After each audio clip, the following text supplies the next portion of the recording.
interview with Barry Gourary, take number 2. We were talking about your move to Warsaw, and you said that things changed dramatically at that point. Could you describe that a little? Well, I shouldn't say dramatically at that point. It was the beginning of a change. The change consisted of the fact that the circle of followers of my grandfathers increased. Now, to some extent, that was exactly what he wanted, because he felt he had a message, a Torah message and a Hasidus message, that he wanted to convey to a larger number of people. Yet it also meant that there were many more newer adherents. At the beginning, this was a gradual change. Later on, when he would come to the United States, it was a major change. Methods of communication gradually also changed. I don't know exactly at what point. I'm in a sense outlining the process rather than telling you milestones. But a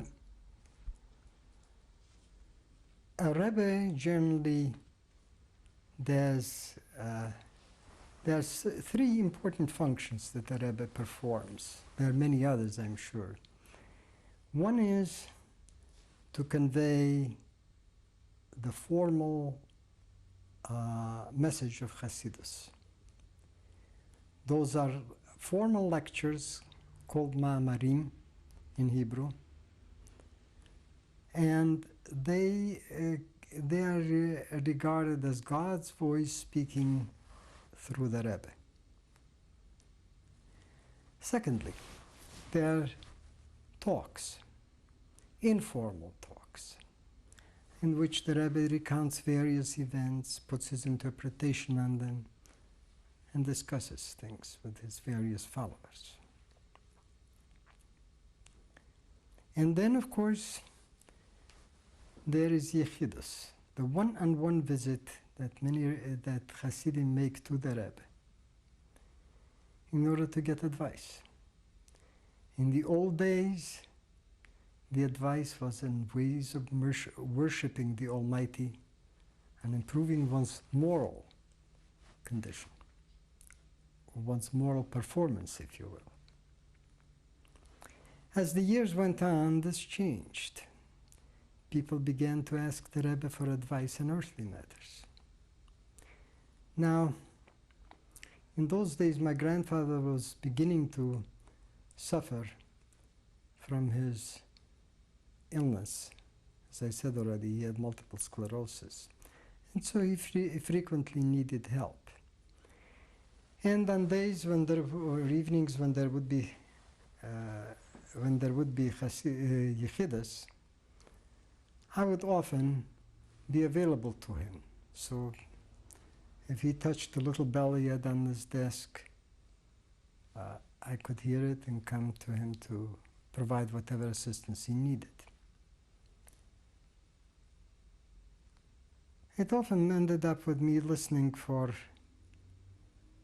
many hours while I was sort of standing behind the back door to the room.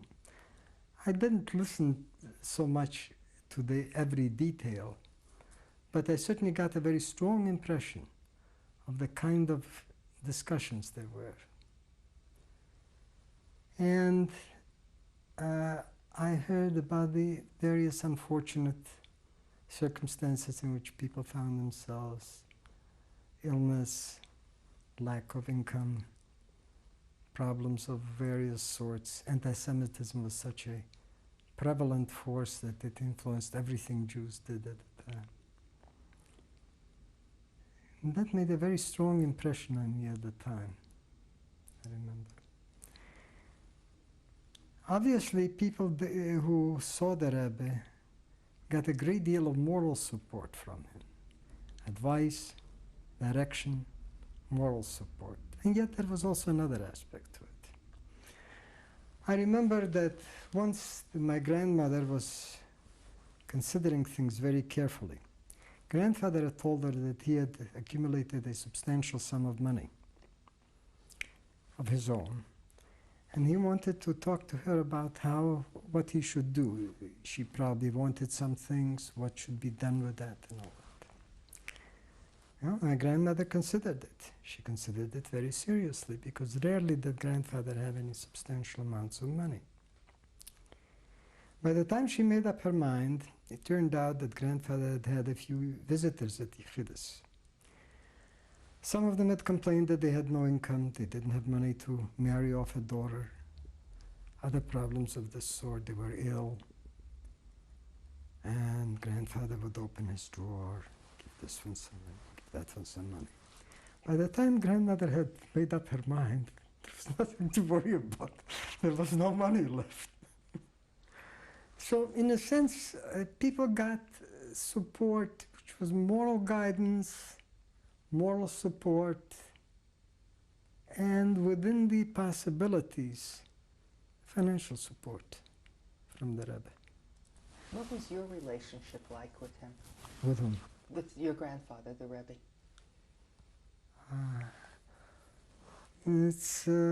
He was my, in a very real sense, he was my leader. He was the man whose word always showed the right direction. I was able always to show the right direction. There's often a saying among Hasidim that every Hasid can have only one Rebbe. There is no replacement. And that's true here. But of course, as years go on, one's attitude, one's own agenda changes. Mine changed in time. Now, perhaps you should ask me at this stage what your next question is. I wanted you to describe your home in Warsaw. My Who home lived in with you? Where did you live? In Warsaw, as I remember, there was one street which was part of the Jewish area called Nalewki. Nalewki was very readily recognizable on the Sabbath. Every store was closed. And the very, very, very rarely occasional open store would be surrounded by a whole throng who would be protesting. On the Sabbath, it should be closed. On one side of that street, not too far from it, I don't remember the exact geography, was a street called Nowolipki. And we lived on Nowolipki, I think it was number 6. My grandfather lived at the other end of Nalewki, on Platz Muranowski. Muranov, M-U-R-A-N-O, with an apostrophe over the O-W, was an important Jewish section of Warsaw at the time. And grandfather lived on Platz Muranowski. I remember that we had a very nice home. We had nice furniture. My mother always had a feel for the elegant, and she always knew how to make a place warm. But we spent a great deal of time at my grandfather's house, of course. What about your religious education? Religious education in those days for me was primarily with a tutor, Melamed, so-called. Now, the word Melamed obviously means something even in English, because there are so many Jews named Melamed, or various versions of that. That means a teacher. I had a number of them. None of them really stick in my mind as being that outstanding that I would remember the names. But that was where I learned my Hebrew. I didn't get very much education on the secular side. Later on, in later years, we moved out of Warsaw to Otwock. Otwock was a spa, about 20 or 30 miles from Warsaw. And we moved there because grandfather's condition was getting worse, and it was thought that it would be better if he lived in a place where, which had a particularly good climate. Now,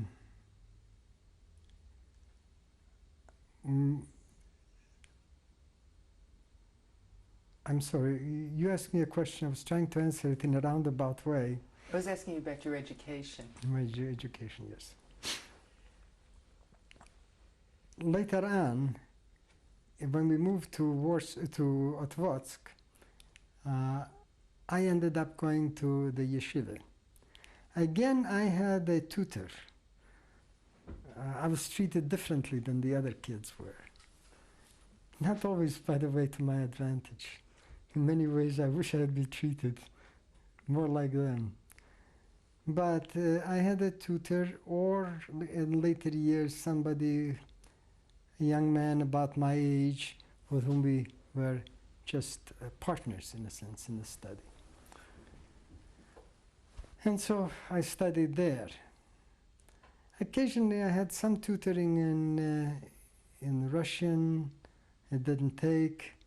See, one of the problems is that the language problem.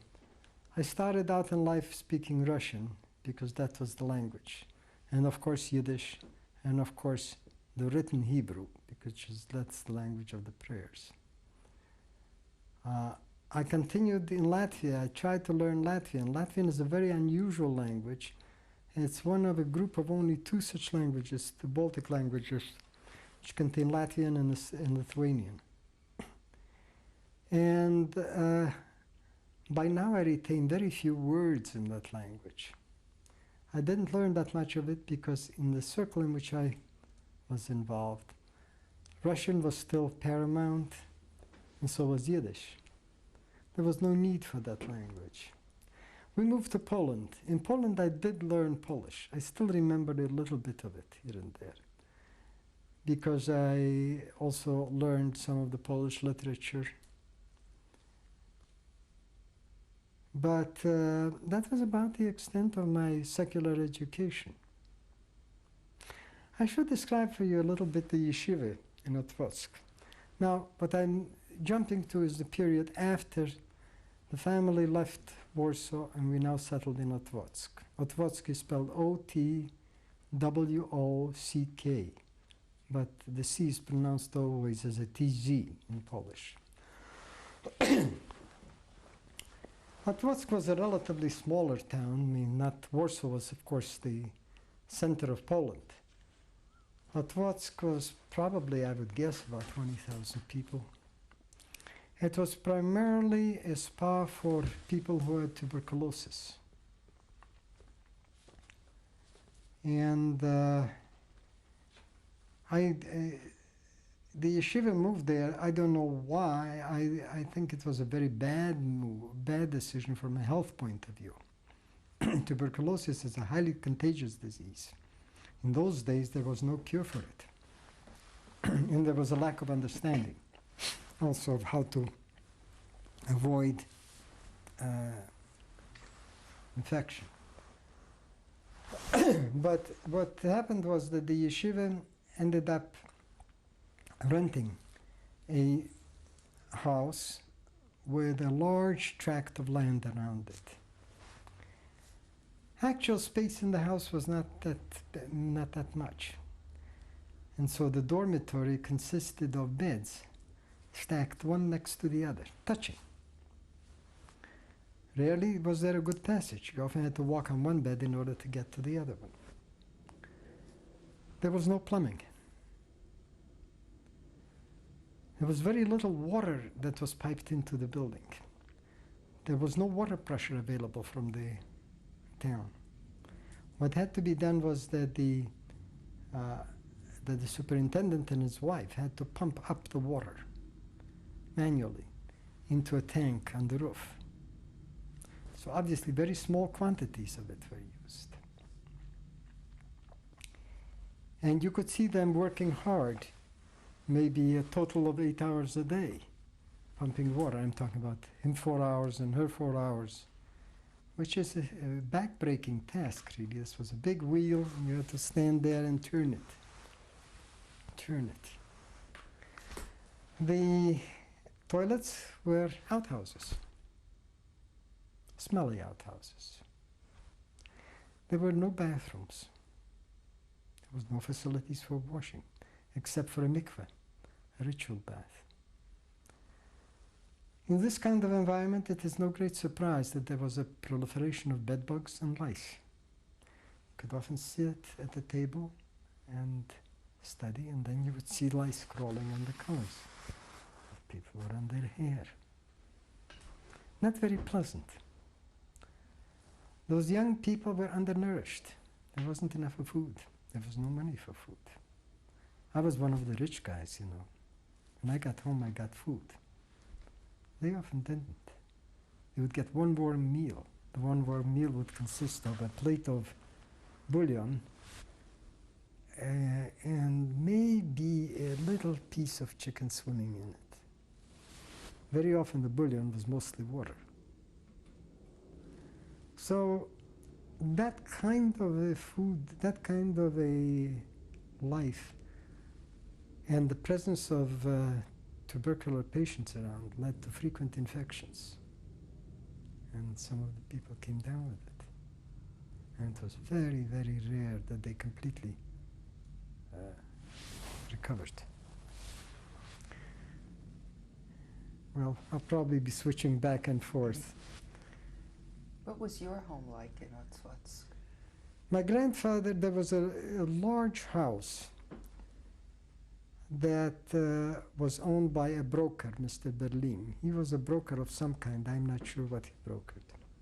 But he used to live in Warsaw, and this was really a property that was more or less an investment property. There were several buildings on that property. There was the main house. There was a secondary building. Then there was a garage with an apartment over it for the janitor. And then there was a small store with an apartment over it for the store owner. The store was a general store. The garage held a car that hadn't seen the road in many years.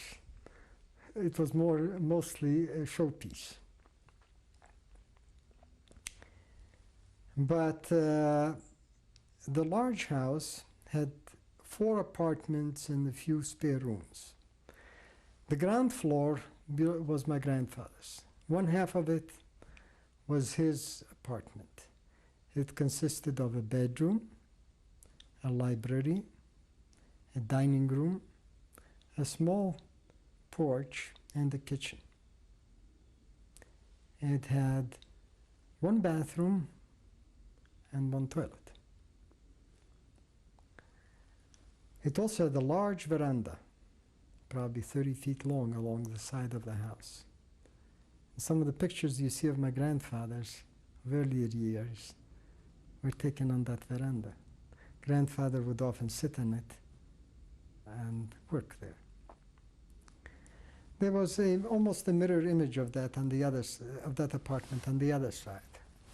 And it consisted of my grandfather's study, our grandfather's secretariat, a room for a shul, or a congregation, and a veranda. And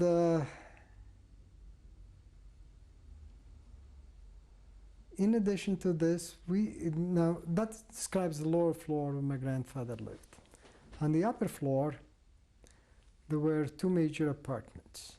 One was Mr. Berlin's, which he used on occasional weekends, and the other one was a Mr. K, who lived there. Apparently, I would guess that with his wife and with his girlfriend, and who was a TB sufferer. And Mr. K would often spend his time on the front lawn, trying to get the fresh air, and he would cough. He was reasonably careful. He would spit it into a little spittoon that he held. But nevertheless, I am not so sure that this was in accordance with modern standards. I don't think we would have exposed the visiting public that readily to that, because occasionally he did spit on the ground. And of course, there are airborne infections. Now, the secondary building was the one in which we lived. And the apartment in which we lived, at one time that entire building was one building, then it was subdivided into several, and into several apartments. Then we had one apartment. And of course, since there were several apartments there, what we needed was an electric meter for each of the apartments. Now it's happened we didn't have an electric meter. An electric meter would have cost about 70 zlotys, as I remember. And somehow everybody thought that that was much too much money. So we just used candles. It was an interesting period. It was not... I often ended up actually sleeping in my grandfather's apartment. I forgot now for what reason. Not so much in his own apartment as in his study. Grandfather's study and the room of his secretariat, his library, various places I used to sleep. And there were lots of books there. So after I went to bed and got under the covers, I would pull out a flashlight, get a book, pull a blanket over my head, and read. And so I ended up reading the old Hebrew literature and some of the modern Hebrew literature like Bialik and various other modern Hebrew writers, etc., etc. Literature which might not have been normally handed to me intentionally, but it gave me a much broader picture of the world. What other kinds of things did you read? Did you read any secular literature? Probably. I learned to read Polish, and so occasionally I would get hold of a Polish newspaper. I certainly read some of the poetry of Adam Mickiewicz. I read various other poems. A za tego króla Jana, co to pobach bił pogana, przyszli posły i rozjemcy, ratuj królu, giną Niemcy. That's a poem, I think, by Czarska, which I still remember. Henryk Sienkiewicz, various other writers. I don't know to what extent it was formal, to what extent it was informal, but it was interesting. But I never learned many of the other subjects, like I never learned, for example, geography, or various other subjects that one should know. So my education was somewhat cockeyed, shall we say. What do you remember about your grandfather's library? What did it smell like? Well, in those days, my grandfather's library was probably several thousand books, not that much, not that many, probably 10,000 at most, if that.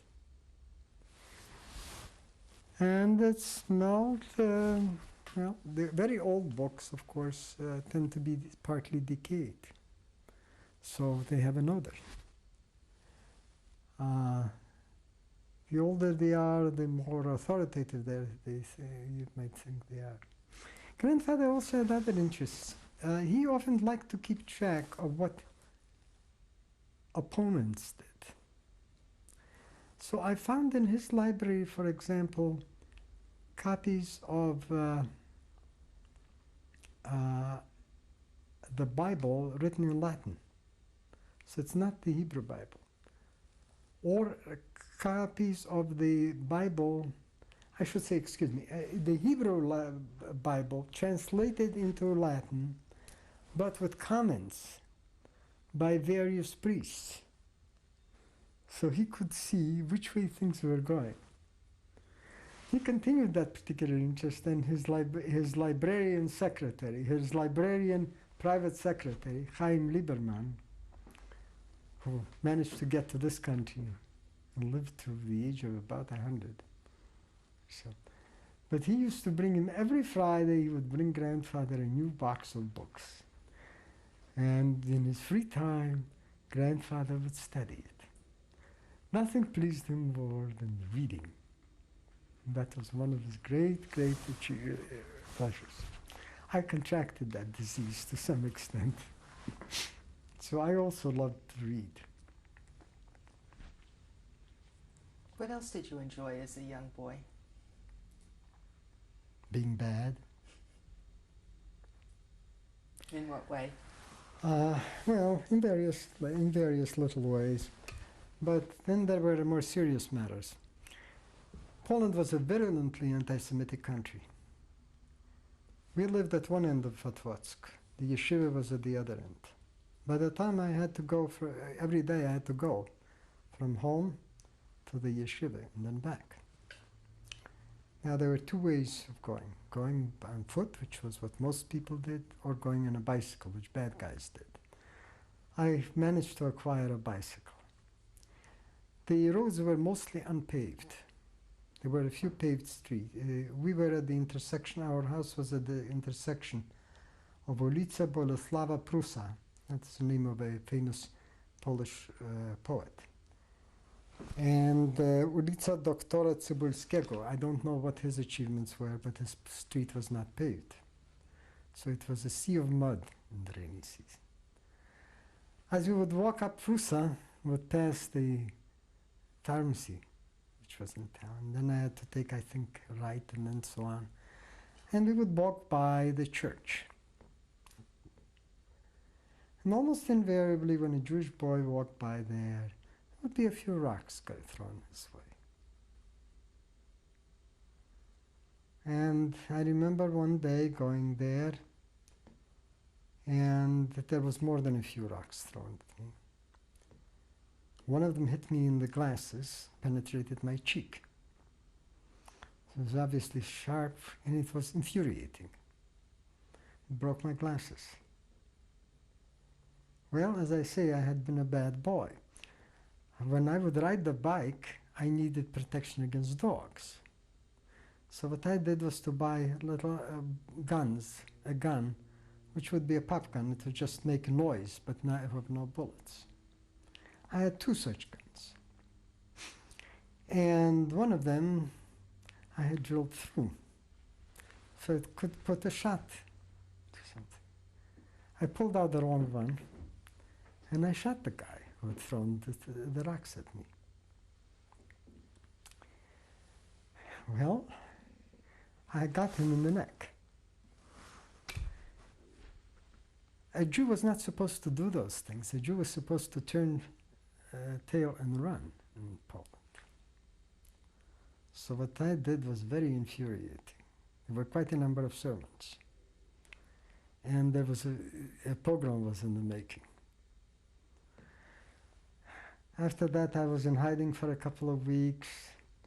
We found that the police chief, somebody found that the police chief did take money. The police chief finally managed to explain it away. Of course, after he took a sufficient amount of money. And there was no program. And approximately when was that? 37, 38, somewhere in that vicinity. How did your family react to all of this? Oh, I was a baddie. I was a baddie, no question about it. I wilde Chaya. Of course. You said you were in hiding for a while. Where were you? I was in hiding actually in Centos, among the kids who were, among the retarded kids. Did I already discuss Centos? Not. No. Not on the tape, but okay, we'll discuss that on the next tape. Okay, I will discuss that in the next tape.